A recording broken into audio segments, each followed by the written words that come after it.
காலையில் தலையில் துண்டு போடுற அளவு வெயில் அடிக்குது. ஈவினிங் மேலே நல்லா மழை பெய்ய ஆரம்பிச்சிடுது. இன்றைக்கும் அப்படி தான் 3 மணிக்கெலாம் மழை நல்லா ஸ்டார்ட் ஆகிடுச்சு.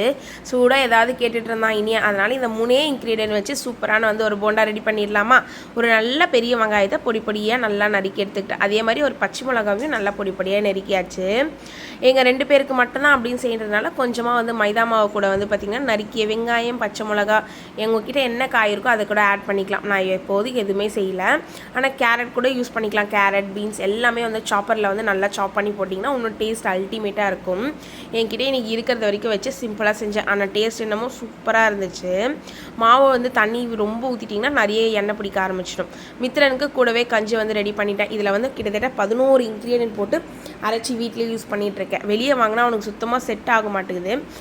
ஒரு நாளைக்கு அவன் காய் சாப்பிடல அப்படின்னு நீங்கள் ஃபீல் பண்ணவே தேவையில்லை. இந்த கஞ்சி ஒரு நாளைக்கு 2 வாட்டி குடித்தாலே போதும். நல்லா ஃபில்லிங்காகவும் இருக்கும், ஹெல்த்தியும் கூடல.